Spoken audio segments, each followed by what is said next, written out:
Hello दोस्तों, target ज्ञान में आपका स्वागत है। तो आज का वीडियो हम थोड़ा डिफरेंट लेकर आए हैं क्योंकि ड्यूरिंग एग्जाम प्रिपरेशन बहुत सारा रीजंस होता है जिसकी वजह से हम लोग डिस्ट्रैक्ट होते हैं और सक्सेसफुल नहीं हो पाते हैं। तो मैं आप लोग को सभी पता है, आप लोगों को भी पता होगा कि मैं भी कंपटीशन का तैयारी शुरू किया था। उसके बाद अभी तो मैं सक्सेसफुल हूँ और बहुत सारे ऐसे मेरे फ्रेंड्स हैं या फिर और भी लोग हैं जो शुरू शुरू में तैयारी शुरू करते हैं, उसके बाद फिर उनका सक्सेसफुल नहीं हो पाते हैं, बीच में छोड़ देते हैं। तो क्या क्या गलतियां होती हैं, क्योंकि हम भी उस प्रोसेस से गुजरे हैं तो उसको देखे हैं, तो वही चीज आप लोग के साथ शेयर करना चाहते हैं। तो उम्मीद करते हैं इस वीडियो में शायद आपका जो प्रॉब्लम्स है उसको शायद हम सॉल्यूशन दे पाए। तो ये वीडियो को पूरा देखिएगा तो आपको समझ में आ जाएगा कि क्या क्या डिस्ट्रैक्शन है और वो उसके क्या सॉल्यूशंस हो सकते हैं। आप खुद पे भी एक बार ट्राई करके देखिए, शायद आप कुछ चेंजेस आ जाए तो अच्छा रहेगा। तो चलिए देखते हैं। तो सबसे फर्स्ट में हमने रखा है आपका फ्रेंड्स एंड ग्रुप। इसमें आप थोड़ा सा उस फैमिली को भी ले सकते हैं कि आपका फैमिली कैसा है, कोऑपरेटिव है कि नहीं है। तो जैसे कि खासकर जो लोअर मिडिल क्लास फैमिली होते हैं, अगर उनके बच्चे अगर स्टार्ट करना चाहते हैं कंपटीशन का, तो उनको वैसा कोऑपरेटिव एनवायरनमेंट नहीं मिल पाता है ड्यू टू फाइनेंशियल कॉन्स्ट्रेंट और भी बहुत सारे इस इशू होते हैं जिस वजह से उनको नहीं मिल पाता है। और रहा फ्रेंड सर्कल का, तो जो मिडिल क्लास या फिर लोअर मिडिल क्लास है, उनके पास जनरली सही गाइडेंस नहीं होता है। तो वो क्या करते हैं, जो फ्रेंड सर्कल या फ्रेंड का कोई भाई या सीनियर्स इस तरह से होते हैं, उससे गाइड लेने की कोशिश करते हैं। और उसके बीच क्या होता है, बहुत सारे लोग आपको जो है नेगेटिव टाइप के मिल जाएंगे, जिससे क्या होगा कि आप धीरे धीरे नेगेटिव आपको अट्रैक्ट जल्दी ही करता है और पॉजिटिव कोई चीज होता है उसको अट्रैक्ट करने में समय लेता है।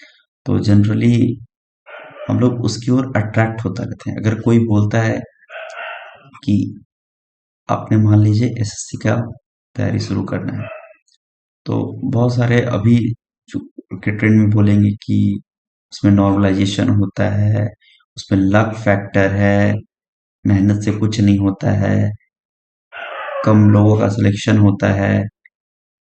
तो इस तरह के इश्यूज आते रहेंगे और आप देखेंगे इतना सारा लोगों के बीच कंपटीशन है, जॉब घट रहा है, प्राइवेटाइजेशन हो रहा है, बैंक में वैकेंसी कम हो रहा है, तो अब लोग एसएससी की तरफ ही आ रहे हैं।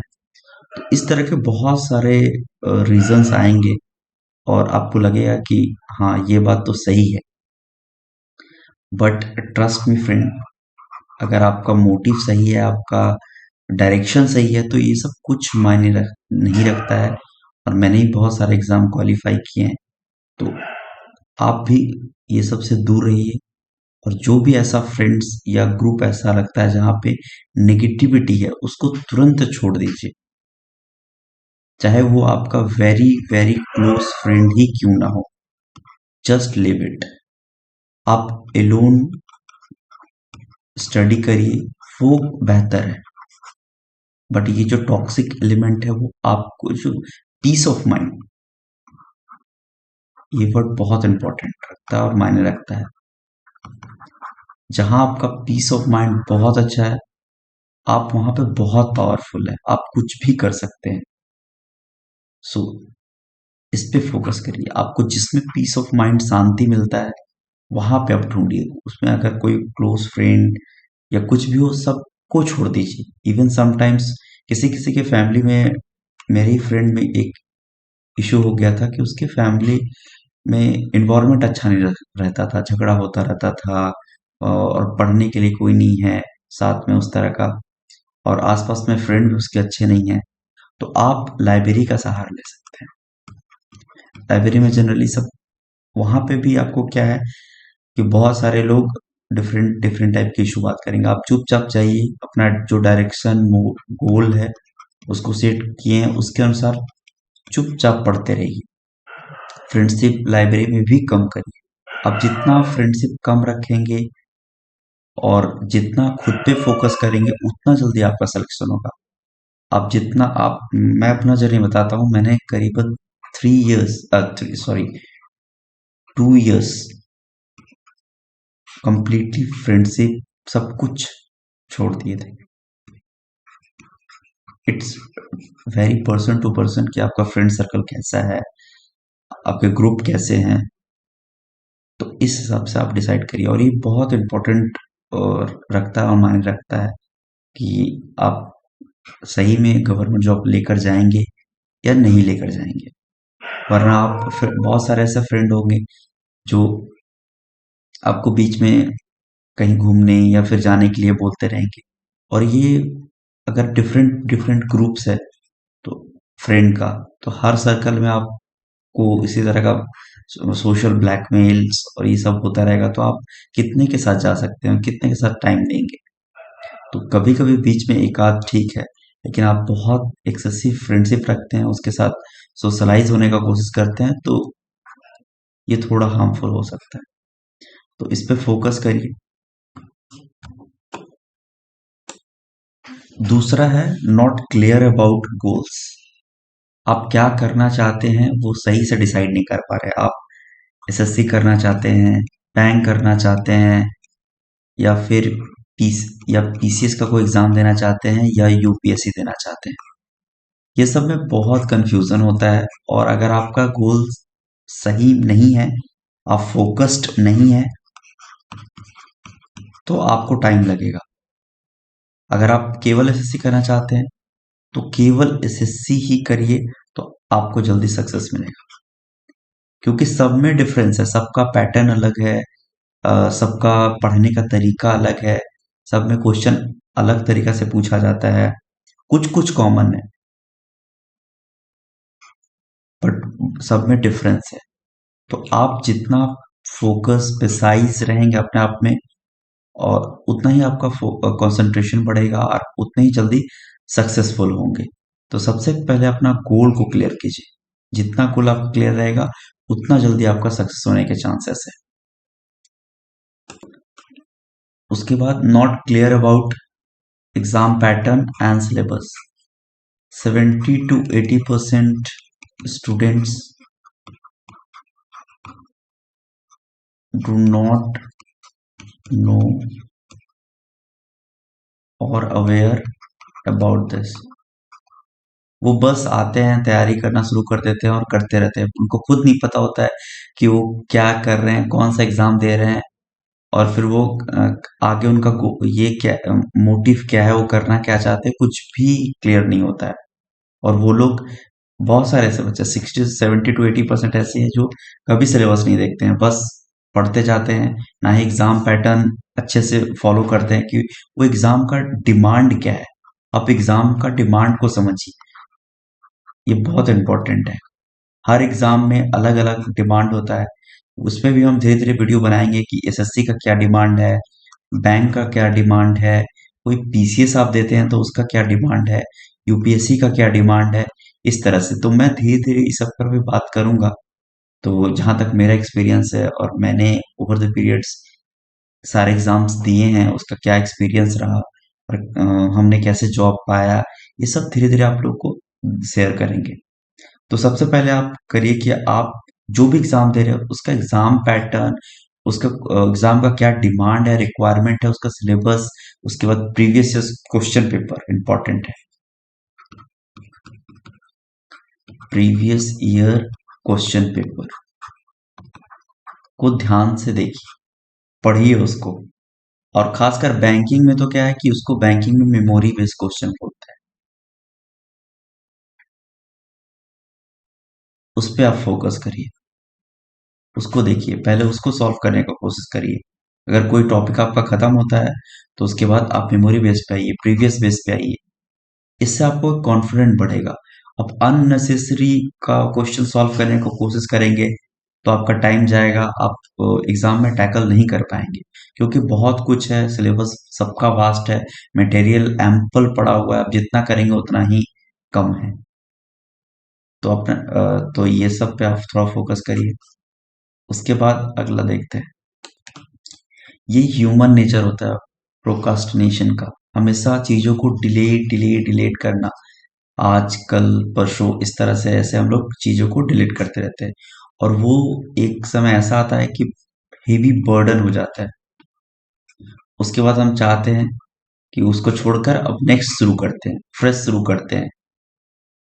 तो आजकल ऐसा एग्जाम पैटर्न हो गया, खासकर आपको करंट अफेयर्स हो गया, इसमें आपको अप टू डेट रहना ही होगा। आप मिस करेंगे, फ्लो हटेगा, इंटरेस्ट नहीं आएगा, उसके बाद फिर आप नहीं कर पाएंगे।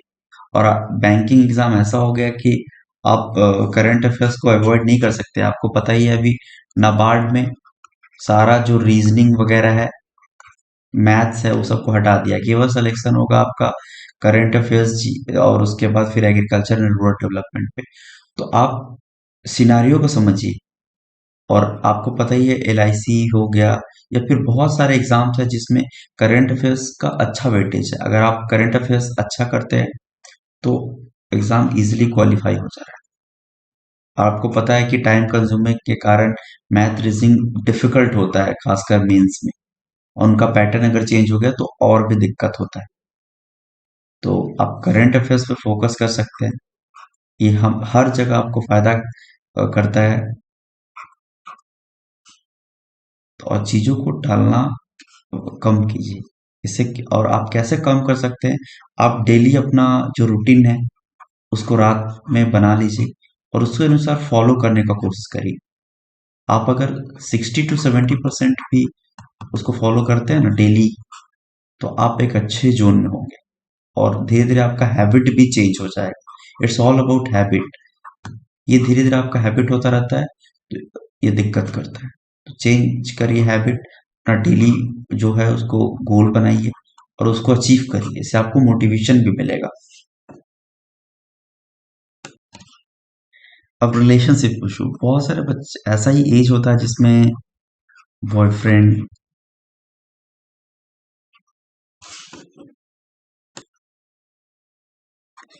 गर्लफ्रेंड, अब इसमें क्या है ना, अगर हेल्थी रिलेशन है, रिलेशनशिप चल रहा है, तब तो ओके है। अनहेल्थी है तो बहुत दिक्कत है, आप फोकस नहीं कर पाएंगे। आप अपना जो कॉन्फिडेंस लेवल है उसको खोते रहेंगे। अगर घर पे भी एनवायरनमेंट अच्छा नहीं है तो वो भी आपको इम्पैक्ट करता है। तो इसके लिए आप लाइब्रेरी या फिर कहीं दूसरे जगह जाकर प्रिपरेशन कर सकते हैं जहां आपको शांति मिलता है। और इसके लिए अगर मैं तो यही रिकमेंड करूंगा कि अगर आपका अनहेल्थी रिलेशनशिप चल रहा है तो ट्राई टू अवॉइड, और उसको छोड़ दीजिए आप फॉर द टाइम बीइंग। जो होगा देखा जाएगा। अगर आप नहीं आप जितना जल्दी निकलेंगे उतना ही अच्छा है। आप जितना डिलीट करेंगे, आपका जो सक्सेस होने के चांसेस है उतना डिलीट होता जाएगा।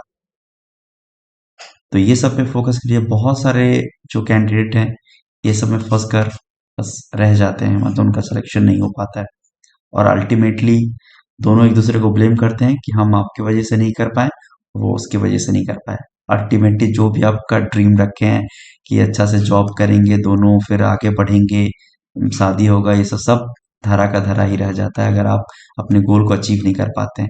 अगर आप अकेले भी हैं जो तैयारी कर रहे हैं, आपका कोई गर्लफ्रेंड है जो, या फिर बॉयफ्रेंड अगर लड़की के हिसाब से, तो जनरली गर्लफ्रेंड बॉयफ्रेंड के हिसाब से तो अगर देखा जाएगा तो गर्ल्स अगर है तो जनरली बॉयज तो करते ही हैं प्रिपरेशन। तो ये उनके लिए अप्लीकेबल होता है जहाँ पे दोनों कर रहे होते हैं। लेकिन बॉयज के केस में ऐसा हो सकता है कि उसकी गर्लफ्रेंड प्रिपरेशन ना ही कर रही हो, तो ये सब इशू हो जाता है। उसके बाद फिर आपको पता है इंडिया में कास्ट सिस्टम, तो इससे भी बहुत सारे इशू होता है, नहीं मानते हैं। तो उस बीच आपका जो कंसंट्रेशन, कॉन्फिडेंस, फोकस, बहुत सारा इमोशनल बैकग्राउंड में चल रहा होता है।